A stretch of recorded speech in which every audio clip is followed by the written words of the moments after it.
الحمدللہ رب العالمین والصلاة والسلام علی سید الانبیاء والمرسلین وعلی آلہ واصحابہ اجمعین الی یوم الدین۔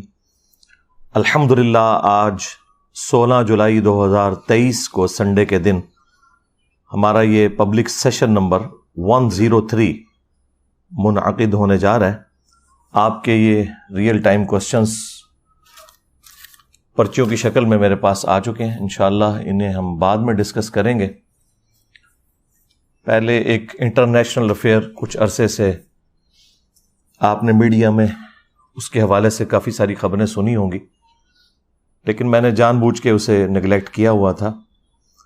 لیکن اس ایک مہینے میں کافی سارے لوگوں نے مجھے ای میلز کے ذریعے رابطہ کیا کہ آپ اس ٹاپک کو بھی تھوڑا بہت ایڈریس کریں، اسلامک رولنگز اس اعتبار سے ڈسکس کریں۔ جو 18 جون 2023 کو آلموسٹ ایک مہینہ پہلے ایک سبمرسیبل ٹائٹن کا ایک حادثہ ہوا تھا، جو ٹائٹینک بحری جہاز ڈوبا تھا 15 جولائی 1912 کو۔ اس کے ملبے کو، ڈیبریز کو دیکھنے کے لیے وہ لوگ گئے تھے ایک سیاحت کے طور پر۔ اس کے اعتبار سے اسلامک رولنگز کیا ہیں اس کو انشاءاللہ تعالی میں ڈسکس کروں گا۔ ٹائٹینک آپ کو پتہ ہے ایک اتنا بڑا بحری جہاز تھا کہ جس میں آلموسٹ 2 سے 2,500 لوگ بیٹھ سکتے تھے، اور جس شخص نے اسے ڈیزائن کیا اس کا یہ دعویٰ تھا کہ یہ کبھی ڈوبے گا نہیں۔ ظاہر ایک تکبر کا جملہ اس کی زبان سے نکلا، اور پریکٹیکلی پھر آپ نے دیکھا کہ وہ اپنے پہلے ہی سفر میں ڈوب گیا 1912 کے اندر، اٹلانٹک کے اندر، بحر اوقیانوس جسے ہم کہتے ہیں۔ اور اس کے اوپر 1997 میں ہالی ووڈ نے ایک فلم بھی بنائی تھی، وہ کافی زیادہ ہٹ ہوئی۔ وہ فلم ایگزیکٹلی اس طرح نہیں ہے، کچھ اس میں انہوں نے ظاہر ہے کہ ایسی چیزیں بھی داخل کی ہیں جس کی وجہ سے ذرا نوجوان نسل کا انٹرسٹ پیدا ہو جائے، ادروائز وہ جینوئنلی ایک چین تھی مسٹیکس کی جس کا اینڈ رزلٹ ٹائٹینک کے ڈوبنے پہ ہوا۔ اس کے حوالے سے مختلف آپ کو ویلاگز لوگوں کے مل جائیں گے، پھر میں وہ ریفر کروں گا دھروو راٹھی کو، جو ہمارے پڑوسی ملک انڈیا کے اندر ایک آپ سمجھ لیں ایجوکیشن کے پوائنٹ آف ویو سے بہت بڑی نعمت ہے۔ انہوں نے اس کے حوالے سے ایک تفصیلی ویڈیو بنائی ہے، وہ آپ دیکھیں۔ آلموسٹ 17 ملین لوگ وہ ویڈیو ان کی دیکھ چکے ہیں، فیکٹس اور فگرز کے ساتھ انہوں نے ساری چیزوں کو ڈسکس کیا۔ بہرحال یہ 1912 میں ٹائٹینک ڈوبا تھا، اور 1980s کے اندر نیشنل جغرافک چینل کے لوگ وہ اپنی ویڈیوز کے اعتبار سے ٹریولنگ کر رہے تھے اوشن میں، تو اسی ایکسپیڈیشن کے دوران انہوں نے اس کے ملبے کو دریافت کیا۔ اس کے بعد سے دنیا میں ایک ہلچل مچ گئی، اور بعض لوگ جن کے پاس پیسہ زیادہ ہوتا ہے ان کی یہ خواہش ہوتی ہے کہ ہم جا کے اسے فزیکلی دیکھیں، حالانکہ دیکھنا کیا تھا انہوں نے، وہ ملبہ ہی تھا۔ بہرحال ایک سلسلہ شروع ہوا، اور جو کیپٹلسٹ ہوتے ہیں وہ تو اس طرح کے مواقع کو غنیمت سمجھ کے اویل کرتے ہیں۔ پھر اس طرح کی کمپنیاں بھی بننا شروع ہو گئیں کہ جو لوگوں کو اس ملبے کی سیر کروائیں۔ اسی میں ایک کمپنی اوشن گیٹس کے نام سے انہوں نے ایک ٹائٹین، یعنی وہ ٹائٹینک کی نسبت سے ہی، جس طرح آپ کی وہ قادری چشتیہ نسبتیں ہوتی ہیں نا، تو یہ قادری نسبت عبد القادر جیلانی کی وجہ سے قادری ہے نا، تو یار عبد القادر جیلانی کی وجہ سے اگر قادری ہو سکتا ہے تو ٹائٹینک کی وجہ سے ٹائٹین کیوں نہیں ہو سکتی؟ ٹھیک ہے، تو وہ ایک سبمرسیبل انہوں نے ڈیزائن کیا۔ اس میں میجورٹی پورشن انہوں نے کاربن فائبر کا بنایا ہوا تھا۔ یہ 3 ہی دھاتیں ہیں جو اس اعتبار سے زیادہ سٹریس کو برداشت کر سکتی ہیں، پریشر کو لے سکتی ہیں، سٹیل اور دوسری ٹائٹینیم۔ ٹائٹینیم تو بہت مہنگی دھات ہے، ہمارے یہ میزائل ٹیکنالوجی میں بھی وہ یوز ہوتی ہے، اور تیسری یہ کاربن فائبر۔ لیکن ابھی تک جتنے بھی یہ سبمرسیبلز بنائے گئے تھے یا سب میرینز، یہ دو الگ چیزیں ہیں. سب میرینز آپ دوزیں وہ ہوتی ہیں جن کے اندر پورا سسٹم انجن اور سب کچھ لگا ہوتا ہے, ان کا پورے کا پورا کنٹرول اس کے اندر ہوتا ہے اور وہ خود سے اندر جا سکتی ہیں اور باہر نکل سکتی ہیں. ظاہر ہے وہ پانی کے پوائنٹ آف ویو سے اس میں جب داخل کرتے ہیں اس کا وزن بڑھ جاتا ہے, وہ نیچے چلی جاتی. یہ جو انہوں نے ٹائٹین بنائی ہوئی تھی یہ سبمرسیبل تھی, یہ سب میرین نہیں تھی, یعنی اس کے اندر خود کوئی انجن وغیرہ نہیں تھا. یہ اوپر جو بحری جہاز انہوں نے ایک کھڑا کیا ہوا تھا اسی کے رحم و کرم کے اوپر تھی یہ. تو وہ انہوں نے کاربن فائبر سے بنائی تھی اور اس کے اتنے ٹیسٹ ابھی تک کامیاب نہیں ہوئے کہ اسے ایک ایوالو ڈیزائن کے طور پر مانا جائے. اسی لیے اس شخص کے اوپر پہلے کافی مقدمات بھی ہوئے تھے اس حوالے سے کہ یہ لوگوں کی لائف کو رسک پہ لگا رہا ہے. اور وہ بڑے فخری انداز میں, جس طرح ہمارے یہاں پہ ایک پرورٹڈ قسم کی مذہبی نیچر کے لوگ کہتے ہیں نا جی اللہ مالک ہے, اسے جب کہا جاتا تھا کہ بھائی یہ تم لوگوں کی لائف کو رسک پہ ڈال رہے ہو, تو وہ اس کا جواب اپنے انداز میں کہتا تھا کہ جی یہ بات ہے تو پھر کسی کو ڈرائیونگ کے لیے روڈ پہ نہیں آنا چاہیے, کسی کو ایروپلین کی سواری نہیں کرنی چاہیے, ہو سکتا ہے کریش ہو جائے. تو وہ آگے سے یہ جواب دیتا تھا, حالانکہ یہ بالکل الگ چیزیں. آپ ونس اپنے سارے کے سارے معاملات کو سیدھا کر لیں, اس کے بعد آپ اللہ پہ توکل کریں, لیکن یہ نہیں ہو سکتا کہ آپ صرف بسم اللہ پڑھ کے اور ساکٹ میں 2 انگلیاں دے دیں انشاءاللہ ضرور مریں گے. ٹھیک ہے, ہاں. جتنی دعائیں آپ دیکھیں احادیث کے اندر آئی ہیں نا, وہ 7 الفاظ ہیں ناگہانی آفت. جو آپ اپنے اوپر خود اپلائی کرتے ہیں نا, قدرت کا قانون وہ اپلائی ہو جائے گا. اگر کوئی شخص سخت سردیوں میں ننگے پاؤں زمین پہ چلے گا تو انشاءاللہ ضرور بیمار ہوگا, ذہن میں رکھیے گا. جب آپ اپنے اوپر خود تقدیر کو غالب کرتے ہیں تو وہ پھر اپلائی ہو جاتی ہے. کوئی دعا پڑھ کے کوبرا سانپ کے منہ میں ہاتھ دے گا تو انشاءاللہ تعالیٰ نہیں بچے گا. یہ کہیں نہیں آیا کہ آپ نے جان بوجھ کے اپنے اوپر کوئی چیز اپلائی کرنی ہے. تو ناگہانی آفات کا ذکر ہوتا ہے اس طرح کی احادیث کے اندر, لہذا اس کا ٹرو سینس بھی آپ نے سمجھنا ہے. بہرحال وہ جو ہونا تھا وہ ہو گیا, جو اس کی خواہش تھی انورٹڈ کاماز کے اندر. یعنی اتنا بڑا ایک حادثہ ہوا, 5 لوگوں کی جان چلی گئی اس کے اندر, اور مرنے والے چونکہ امیر لوگ تھے اس لیے شور شرابہ بھی زیادہ ہوا. ٹائٹینک کا بھی شور شرابہ اس لیے زیادہ ہوا کہ اس میں سارے امیر لوگ تھے, اور اس میں بھی امیر لوگ کیا, پاکستانی آج کی آپ سمجھ لیں آلموسٹ 7.5 کروڑ روپے کا ایک ٹکٹ تھا.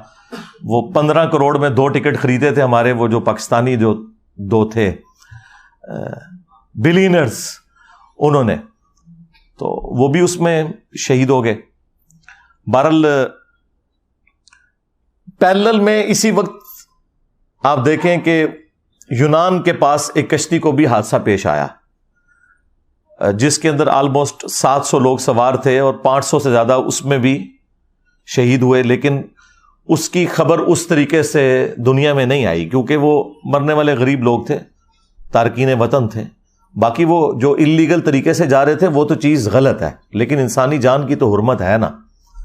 وہ تو سورۃ المائدہ میں اللہ تعالیٰ نے واضح فرمایا کہ جس نے ایک جان کو بھی ناحق قتل کیا سوائے 2 ایکسیپشنز کے, یا وہ شخص فساد فی الارض کرنے والا تھا یا وہ قتل کے بدلے قتل والا معاملہ, اور وہ بھی جوڈیشری کے تھرو.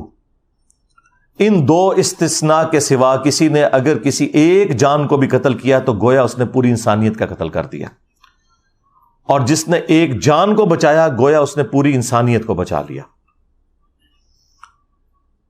بہرحال وہ غریب لوگوں کا تو اتنا کوئی پرسان حال نہیں تھا. بعد میں جب تھوڑی بہت ہمارے جیسے جن کو آپ لبرلز کہتے ہیں انہوں نے آواز اٹھائی تو اس کی وجہ سے دنیا کو ہوش آیا کہ یار یہ غریب لوگ بھی مرے ہیں, ان کے بارے میں بھی کوئی خبر آنی چاہیے. تو وہ جو 5 لوگ اس حادثے میں جاں بحق ہوئے ان میں اس ٹائٹین کا خود مالک بھی تھا, وہ بھی اس میں بیٹھا ہوا تھا. شاید اسی کی وجہ سے لوگوں کو یہ کانفیڈنس آیا کہ یہ اس کے اندر بیٹھا جا سکتا ہے. لیکن اس کے بیٹھنے سے کیا فرق پڑنا تھا, وہ تو ڈوب گئی. کوئی چھوٹا موٹا سفر نہیں تھا. 12,000 فٹ سمندر کی تہہ کے اندر, تو یہ آلموسٹ آپ سمجھ لیں 4 کلومیٹر بنتا ہے. جہاں پہ جا کے آلموسٹ 400 ٹائمز پریشر زیادہ ہو جاتا ہے جو کہ ہم ساحل سمندر کے اوپر یا سمندر کی اوپر والی سرفیس کے اوپر فیل کرتے ہیں. تو اس کے اندر تو کچومر نکل جائے گا بندے کا اگر وہ پھٹتی ہے. اور وہ پھٹی آپ کو پتا ہے کتنی دیر میں ہے جی؟ 1 ملی سیکنڈ کے اندر, جو آنکھ ریکارڈ بھی نہیں کر سکتی. امپلوڈ ہو گئی. ایک ایکسپلوڈ ہونا نا چیز کا کہ پھٹنا ایسے, ایک ہے کہ باہر سے اتنا پریشر لگا کہ اس کا کچومر نکل گیا.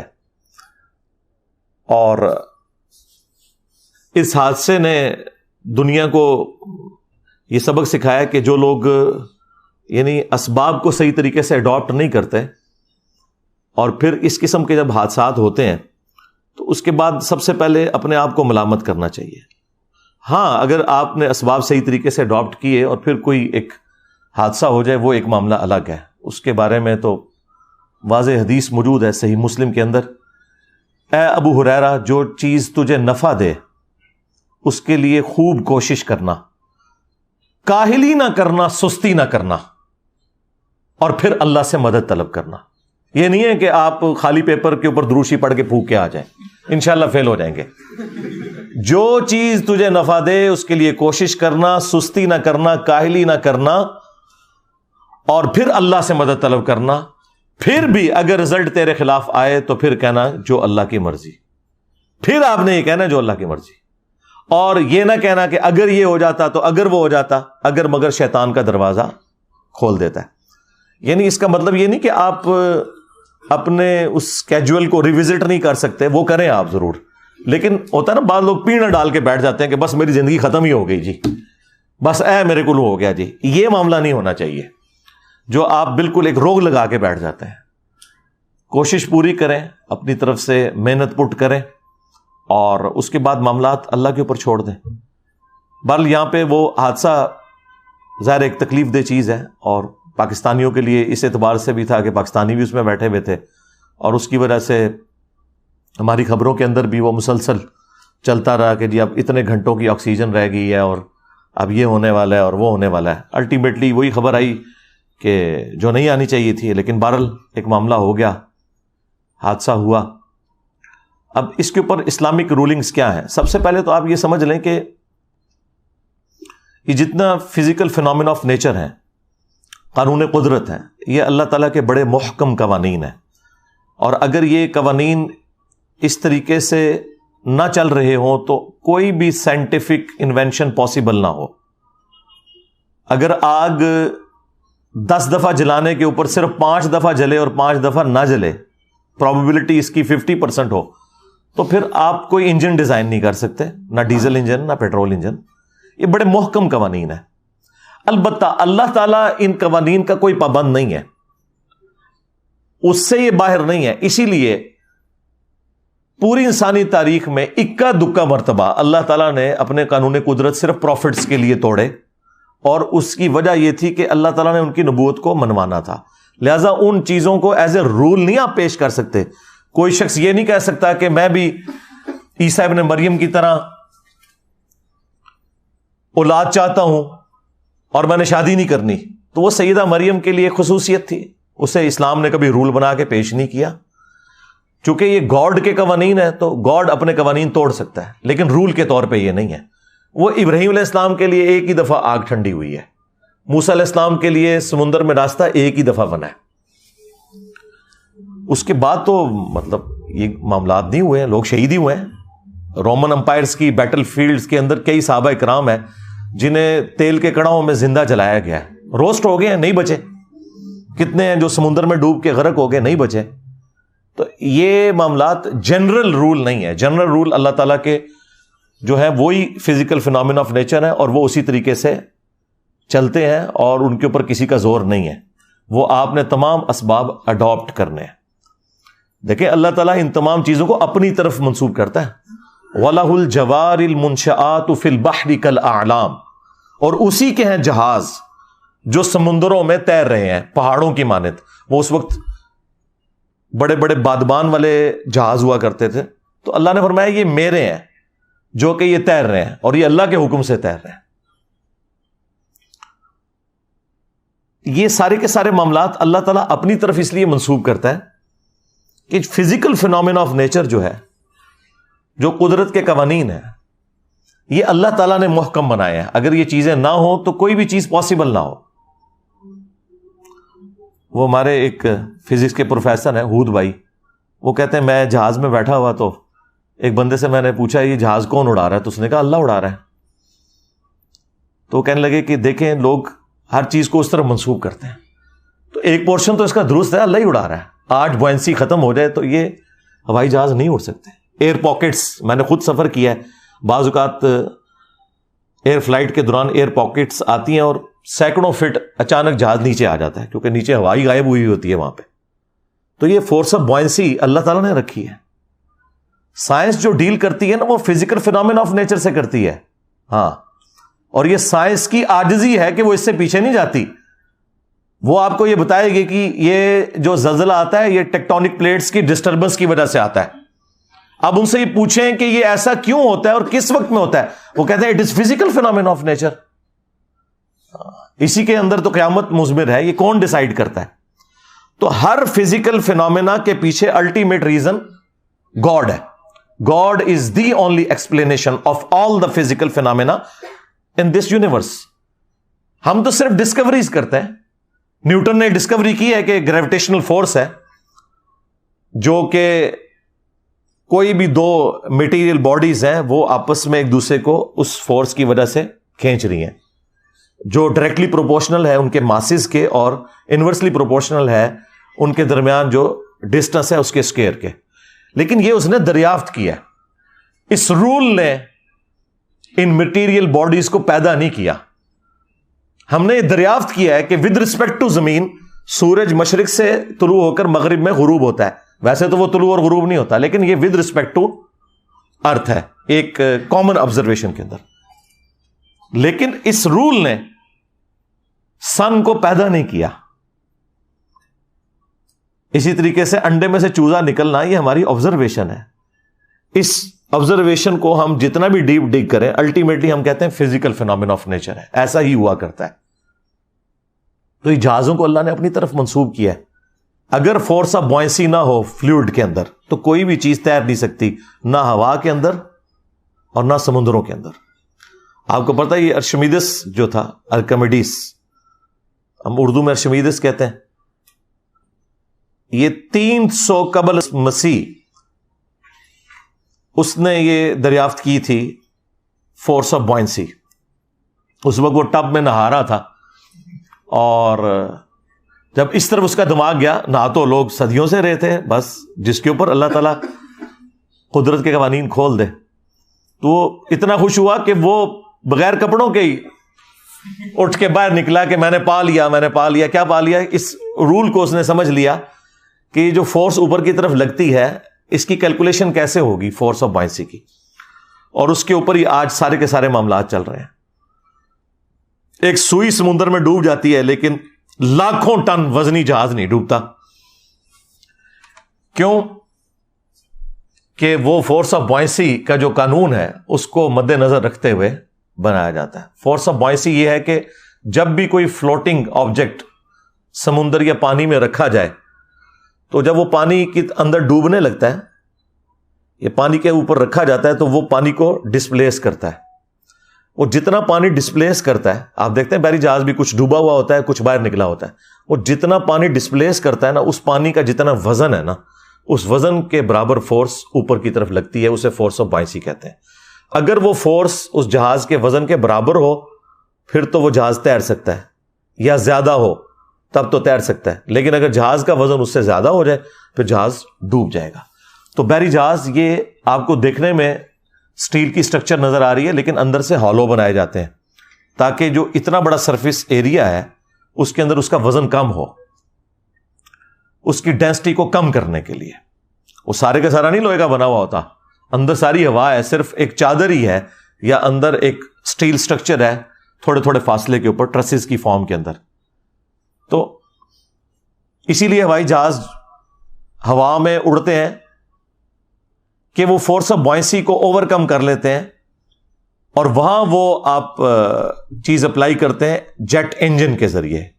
ظاہر ہے کہ وہ جہاز کو آپ جتنا بھی ہلکا بنائیں ہوا سے زیادہ ہلکا تو نہیں بنا سکتے، تو وہاں پہ پھر ہم انجن کو یوز کرتے ہیں تاکہ فورس آف بوائنسی جو ہے وہ پلس یہ سپورٹ کر سکے کہ وہ اڑ سکے۔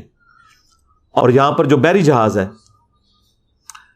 ان کے اندر اس کی ڈیزائننگ ایسے کی جاتی ہے۔ البتہ جو سب میرینز ہیں جو ڈوب جاتی ہیں پانی کے اندر، ان کو وزنی بنایا جاتا ہے، اور وہ وزنی بنانے کے لیے ان کے اندر انہوں نے کمپارٹمنٹس رکھے ہوتے ہیں، پانی اندر سک کرتے ہیں پمپس کے ذریعے، اور اس کا وزن جو ہے وہ بڑھ جاتا ہے، یعنی اس کا وزن جو ہے فورس آف بائنسی سے زیادہ ہو جاتا ہے، اس لیے وہ اندر چلی جاتی ہے، اور جب باہر نکلنا ہوتا ہے وہ پمپس کے ذریعے پانی کو باہر نکالتے ہیں، وہ باہر آ جاتی ہے۔ تو یہ ایک اس کا بیسک پرنسپل ہے۔ بہرحال یہاں پر جو یہ سبمرسیبل تھی یہ باہر نہیں نکل سکی، اندر ہی سب کا کچومر نکل گیا، اور اس کے بعد پھر مختلف قسم کی گفتگو لوگوں میں ہونا شروع ہو گئی کہ کسی نے کہا یہ حرام موت مر گئے ہیں، کیا ضرورت تھی اتنا پیسہ خرچ کرنے کی، اور کسی نے کہا جی شہید ہو گئے ہیں۔ بہرحال یہ دونوں ایکسٹریم رویے ہیں۔ میرا خیال ہے کہ کوئی حرج نہیں ہے اگر کوئی شخص اس اعتبار سے اگر کوئی ریلائبل سواری ہے اور اس میں سفر کرنا چاہتا ہے، خواہ وہ ہوائی جہاز ہو یا سبمرسیبل ہو یا سب میرینز ہوں یا بحری جہاز ہوں، بشرطے کہ وہ تمام کے تمام رولز کو کنسیڈر کر کے بنائے گئے ہوں، تو اس میں کوئی حرج نہیں ہے، اس کا رائٹ ہے۔ اگر کسی کو اللہ نے پیسہ دیا ہے تو چاہے وہ ہوائی جہاز میں مہنگے والا ٹکٹ لے کے سفر کرے، خواہ وہ کسی سبمرسیبل میں اس اعتبار سے سفر کرے، تو یہ جواز کی حد تک تو درست ہے۔ لیکن یہ بات درست ہے کہ اس سے زیادہ حقدار وہ لوگ ہیں جن کے پاس 2 وقت کی روٹی نہیں کھانے کے لیے، ان کے اوپر پیسہ لگایا جائے بجائے اتنے مہنگے کاموں میں لگانے کے۔ اور میرا خیال ہے وہ انہوں نے کیا دیکھنا تھا، اس سے بہتر تو ہم بڑی سکرین کے اوپر دیکھ لیتے ہیں، ادھر تو سکرین بھی چھوٹی سی تھی، اس میں سے کیا نظر آنا تھا۔ اس سے بہتر فارم میں ہم گھر بیٹھ کے اپنے ایئر کنڈیشن کمرے کے اندر وہ سارے کے سارے مناظر دیکھ سکتے ہیں۔ بہرحال قرآن حکیم میں اللہ تعالیٰ نے مختلف مقامات کے اوپر زمین میں سیر کرنے کا، چلنے پھرنے کا حکم دیا ہے، لیکن وہ سب کچھ عبرت کے لیے ہے، اور اس اعتبار سے آپ کو ضرور سفر کرنا چاہیے۔ اسلام گاڈ اورینٹڈ ہے۔ اسلام میں ہے کہ آپ کوئی بھی ایکٹیویٹی پرفارم کر رہے ہیں، اگر خدا کو بیچ میں انوالو کر لیتے ہیں تو وہ آپ کا دین ہے۔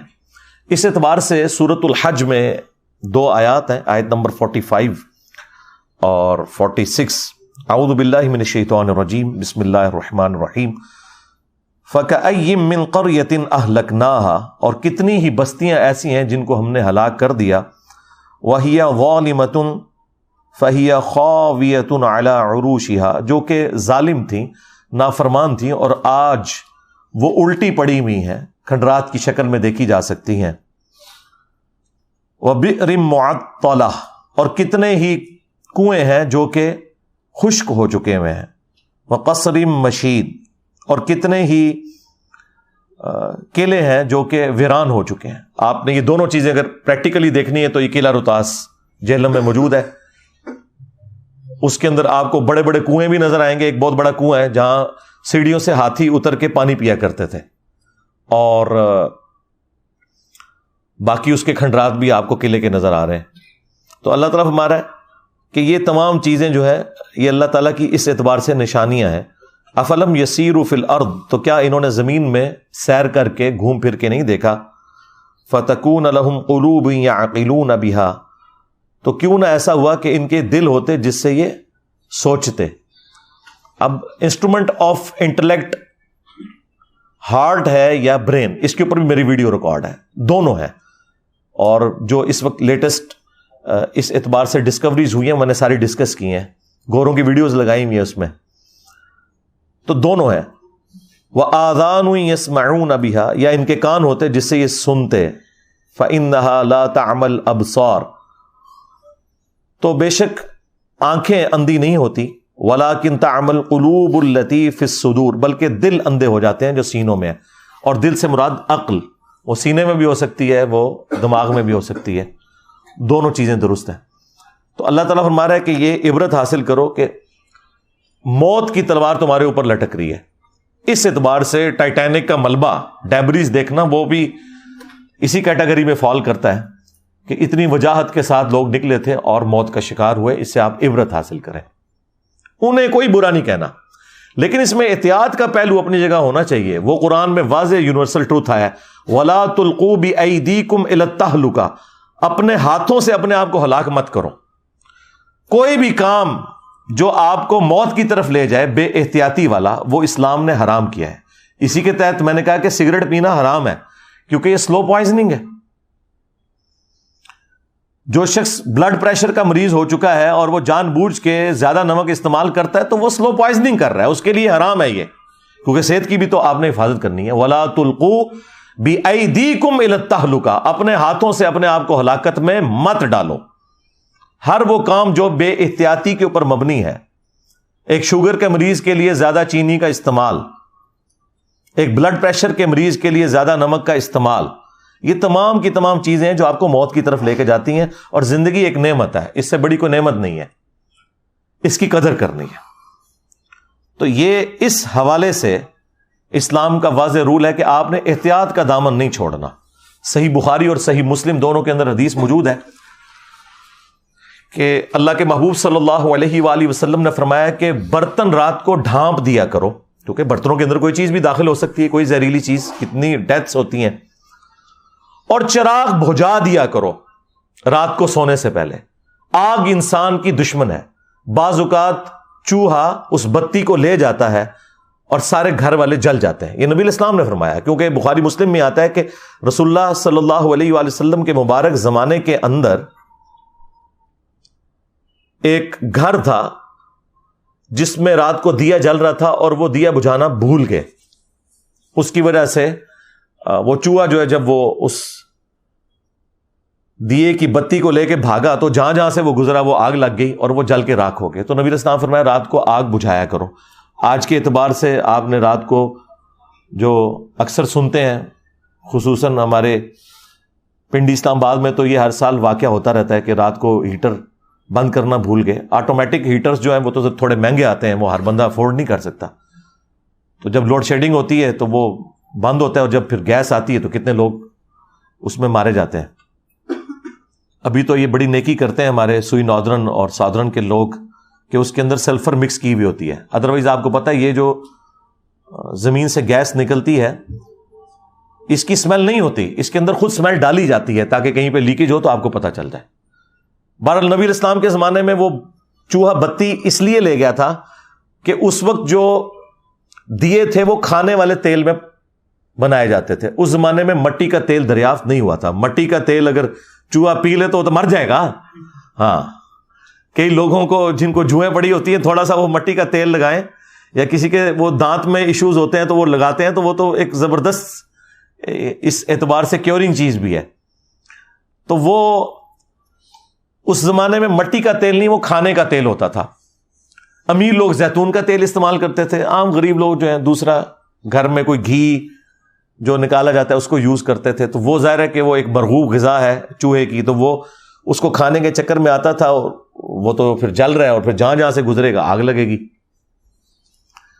یہ جو مٹی کا تیل ہے یا ڈیزل ہے یا پیٹرول ہے، یہ تو میرے بھائی اس کو تو 200 سال بھی نہیں ہوئے. یہ اگست 1859 کے اندر پہلا تیل کا کنواں نکلا تھا پنسلوینیا امریکن ریاست کے اندر. اس سے پہلے کسی بزرگان دین کو نہیں پتا چلا کہ زمین کی گہرائیوں کے اندر تیل موجود ہے. سر ایڈون نے دریافت کیا تھا. اتنی بڑی داڑھی تھی، ہے کرسچن تھے وہ، کرنل ایڈون. تو آج اگر مسلمان ہوتے تو آپ سارے رحمت اللہ علیہ ان کو کہہ رہے ہوتے. تو بزرگ تو پھر ان کو مانے نا، ان کو بھی حساتی طور پہ یہ سارا ہوا. وہ آج تک انہوں نے وہ کنواں تیل کا باقی رکھا ہوا. لوگ اس کی زیارت کے لیے آتے ہیں کہ پہلی دفعہ انسانیت کو پتہ چلا کہ زمین کے نیچے اتنا بڑا خزانہ موجود ہے تیل کی شکل کے اندر. تو میرا معصومانہ سوال ہے، جو یہ بزرگ دعویٰ کرتے تھے کہ جی وہ نیچے دیکھا تو 7 زمینیں کراس ہو گئیں اور اوپر دیکھا تو عرش تک پہنچ گیا، ان کو تیل نہیں نظر آیا؟ اور جدھر یہ لوگ جایا کرتے تھے مکہ مدینے کے اندر، وہاں تو 1960s میں جا کے تیل نکلا ہے. یہ بزرگ وہاں جا کے کیا کرتے رہے ہیں؟ ان سے کیوں نہیں تیل نکلا؟ تو اس کا مطلب یہ بالکل جھوٹ بولتے ہیں آپ سے. دنیا کو اللہ نے بقدر ایفرٹ رکھا ہوا ہے. اور یہ اس حوالے سے نبی الاسلام کی ایک حدیث کے سارے معاملات کلیئر کر دے گی. مسلم شریف میں اوپر تلے 3 احادیث موجود ہیں کہ نبی الاسلام کے مبارک زمانے کے اندر نر اور مادہ کا ملاپ کروایا جاتا تھا اچھی کھجور کی پروڈکٹ لینے کے لیے. تو نبی علیہ السلام ایک جگہ سے گزرے اور لوگ اس طرح کر رہے تھے, تو آپ نے فرمایا ایسا نہ کرو تو کیا ہے؟ ان کا یا رسول اللہ ہماری فصل کم ہوتی ہے. نبی علیہ السلام یہ کہہ کے وہاں سے چلے گئے. انہوں نے خود سے اسے کنسیو کیا کہ نبی علیہ السلام نے اسے پسند نہیں فرمایا.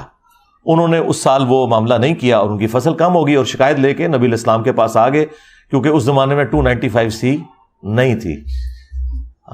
ان کا یا رسول اللہ آپ نے مشورہ دیا اور دیکھیں ہماری فصل کم ہو گئی ہے. اور یہ مولانا شریف نہیں ہے, صحیح مسلم شریف ہے, 3 احادیث ہیں, اور اس کے اوپر باقاعدہ باب باندھا گیا ہے کہ کن معاملات میں نبی علیہ السلام کی اطاعت کرنا واجب ہے اور کس میں نہیں ہے. یہ ہمارے نبی کا ہی حوصلہ ہے.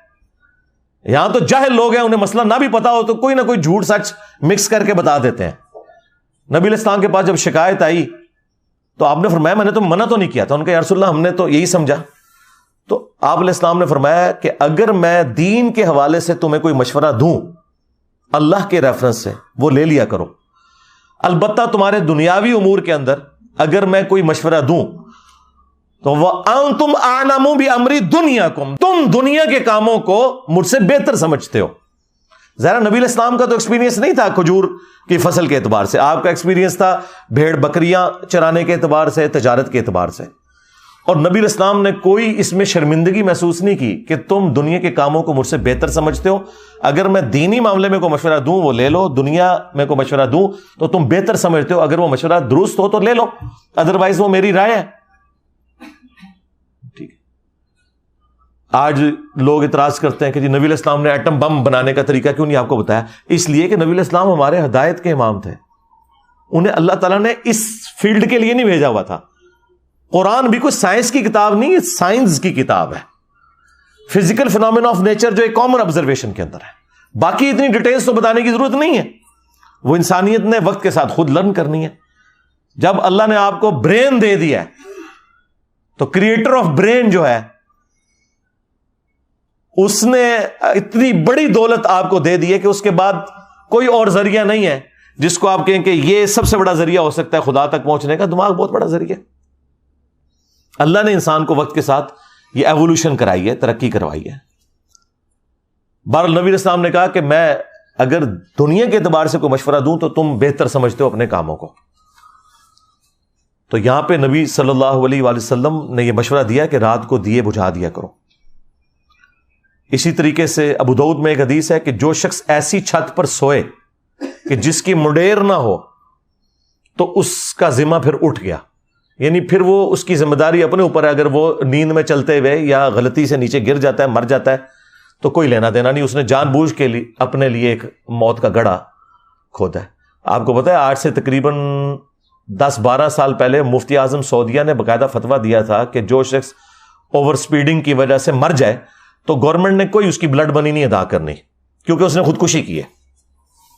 ظاہر ہے بھی یہ چیزیں ڈیزائن ہوئی ہیں نا, آپ ان لمٹس کو کراس کرتے ہیں تو اس کا یہ مطلب نہیں ہے کہ اگر آپ 2 دفعہ بچ گئے تو تیسری دفعہ بھی بچ جائیں گے, یہ ضروری تو نہیں ہے. تو اپنی وہ ساری احتیاطیں لے کے چلنی ہے. تو نبی علیہ السلام کا یہ فرمانا کہ جو بغیر منڈیر کے چھت پہ سوئے اس سے ذمہ اٹھ گیا, اب وہ خود ذمہ دار ہے اپنے معاملات کا. مطلب یہ ہے کہ آپ نے پوری احتیاط کر کے چلنا ہے. ہاں پوری احتیاط کی, اس کے بعد کوئی کیٹاسٹرافک کنڈیشن آ گئی تو ٹھیک ہے, وہ اللہ تعالیٰ کی طرف سے کسی شخص کا دنیا سے ایگزٹ ویسے ہی لکھا ہوا تھا. کسی نے شیر کے منہ میں جانا ہے, کسی نے ایئر کریش کے ذریعے مرنا ہے, کسی نے ہارٹ فیلئر سے مرنا ہے, کسی نے کڈنی فیلئر سے مرنا ہے, کسی نے روڈ ایکسیڈنٹ میں مرنا ہے.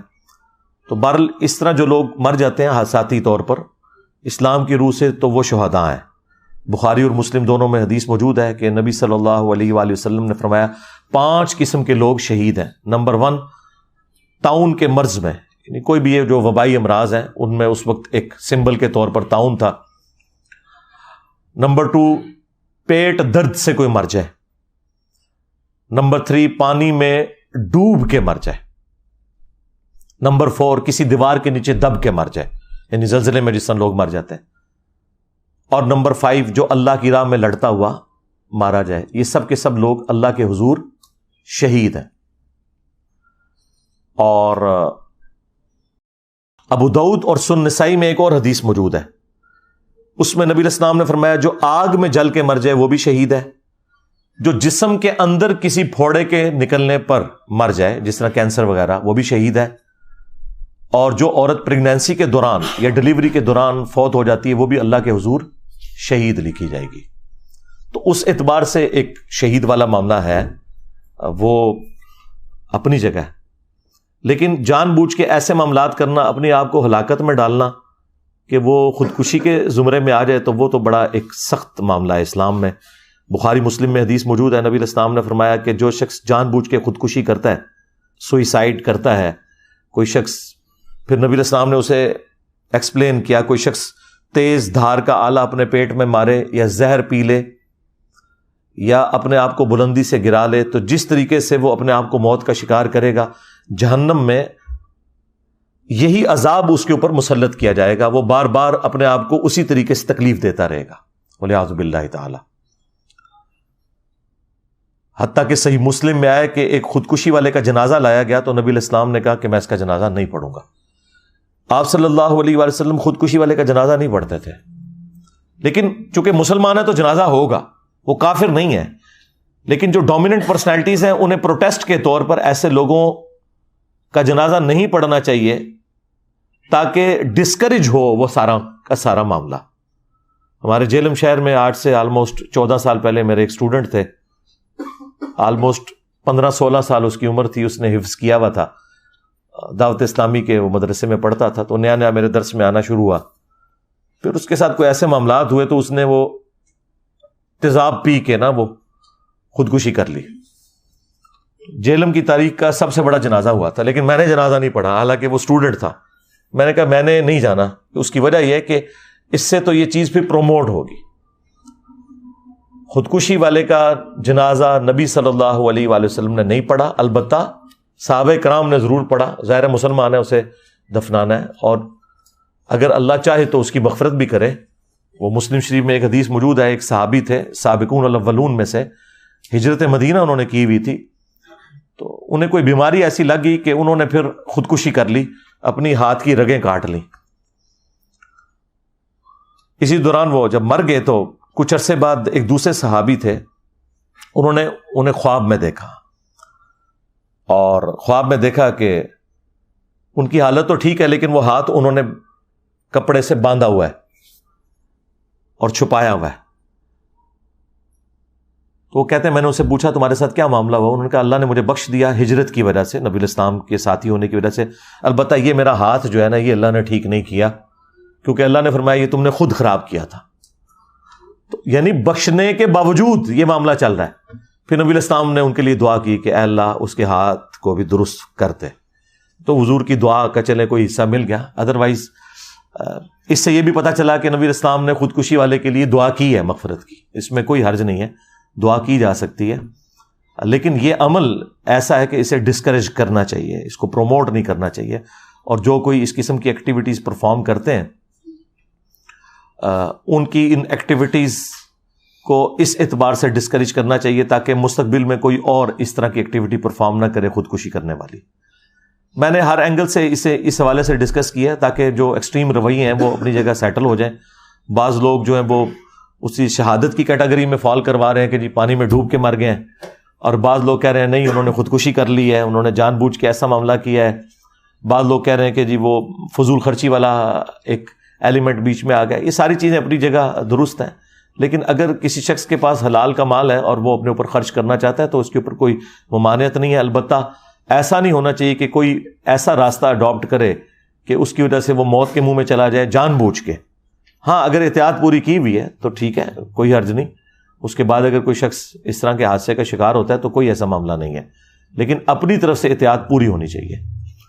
تو یہ میں نے ایک ادھار تھی گفتگو، میں نے اس وقت اس لیے نہیں کی کہ میں کوئی اس کو اتنی انٹرسٹ کی چیز سمجھ نہیں رہا تھا، کیونکہ ظاہر ہے ڈسکشن بھی اتنی ہو رہی تھی میڈیا کے اندر، لوگوں کو سمجھ آ رہی تھی کہ یہ کیا ہوا، لیکن اس کا یہ والا جو ایک پہلو تھا اسلام کے پوائنٹ آف ویو سے کیا اوپینین ہونا چاہیے اس قسم کی سیاحت کا، اور خدا نخواستہ اس دوران کوئی مارا جائے۔ اسی طریقے سے لوگ جو ہے یہ کوپہمائی والا معاملہ بھی کرتے ہیں، کوئی حرج نہیں ہے، لیکن گریجولی کریں۔ اب یہ کوئی بہادری نہیں ہے کہ بغیر آکسیجن کے جی اتنے میں نے بلندی پہ چلا گیا ہوں. یعنی اپنی احتیاط تو ساری کی ساری کرنی ہے. ہماری انجینئرنگ کی فیلڈ کے اندر بھی یعنی میں تو کسی کو اس طرح کام کرتے ہوئے دیکھوں تو میں اسے ڈانٹتا ہوں. کوئی گرائنڈر چلا رہا ہے اور اس نے چشمہ نہیں لگایا ہوا, ٹھیک ہے, اسی طریقے سے ماسک نہیں پہنا ہوا, تو یہ آپ انہیل کر رہے ہوتے ہیں ہر چیز, اور بعض اوقات پھر آپ کو پتا ہے کوئی اتنی سی چھوٹی سی ایک ڈیبری ٹوٹ کے کسی مٹیریل کی آنکھ میں جا کے لگتی ہے, بینائی ضائع ہو جاتی ہے, تو اس سے پہلے آپ وہ احتیاط کیوں نہیں کرتے؟ اسی طریقے سے جو مشین کے اوپر کھڑے ہونے والے لوگ ہیں انہیں بالکل یہ شلوار قمیض نہیں پہننی چاہیے. کتنے لوگوں کی ڈیتھ ہوگی اس کی وجہ سے. وہ مخصوص لباس ہے جو آپ نے پہننا ہے. موٹر بائک پہ آپ بیٹھے ہوئے ہیں تو آپ نے ہیلمٹ کا استعمال ضرور کرنا ہے, اور وہ خالی اوپر پہننا نہیں ہے, اس کو نیچے سے ایسے لاک بھی کرنا ہے تاکہ جب آپ زمین پہ گرے ہیں تو وہ ہیلمٹ آپ کے سر کو بچائے. ادروائز اگر یہ لاک نہیں ہوگا تو ہیلمٹ پہلے اتر کے سائڈ پہ ہوگا, سر آپ کا پھر زمین کے اوپر لگ جائے گا. اس طریقے سے اگر گاڑی میں بیٹھے ہوئے ہیں تو سیٹ بیلٹ آپ نے باندھنی ہے. میں جب بھی بیٹھتا ہوں, ڈرائیور باندھے نہ باندھے, میں نے ضرور باندھنی ہوتی ہے اگر میں فرنٹ سیٹ پہ بیٹھا ہوں. آپ نے اپنی احتیاط پوری کرنی ہے, اس کے بعد اللہ کی مرضی. لیکن اگر آپ احتیاط نہ کریں اور آپ کہیں میں دعاؤں کے بلبوتے کے اوپر یہ سارے کے سارے معاملات چلاؤں گا, تو میرے بھائی ایسا نہیں ہوا کرتا, بالکل ایسا نہیں ہوتا, ایسا تو نہیں ہوتا. ہاں, وہ سارے کے سارے معاملات آپ نے لے کے چلنے ہیں. آپ دیکھیں نبی علیہ السلام نے میدان جنگ میں خود پہنا ہے, وہ سر کے اوپر ٹوپی پہنی جاتی تھی لوہے کی, ٹھیک ہے, زرہ بھی استعمال کی ہے, ہر چیز کی ہے. اس کے بعد آپ اللہ کے اوپر توکل کریں. ایسا نہیں ہو سکتا کہ آپ بسم اللہ پڑھ کے تو جناب میدان جنگ میں اتر جائیں اور آپ کہیں کہ جی اللہ بچائے گا. اس طرح نہیں ہے. وہ اللہ نے تو بچانے کے اسباب آپ کو بتائے ہوئے ہیں, لیکن آپ خود اگر اپنے آپ کو موت کے منہ میں دھکیلیں گے تو پھر اللہ تعالیٰ کی تقدیر ہی آپ کے اوپر غالب آئے گی. جو اللہ تعالیٰ کے رولز ہیں وہ اسی طریقے سے اپلائی ہوں گے. صلو علی محمد وآل محمد, اللہم صلی علی محمد وعلی آل محمد واصحاب محمد وازواج محمد وامت محمد اجمعین الی یوم الدین, آمین.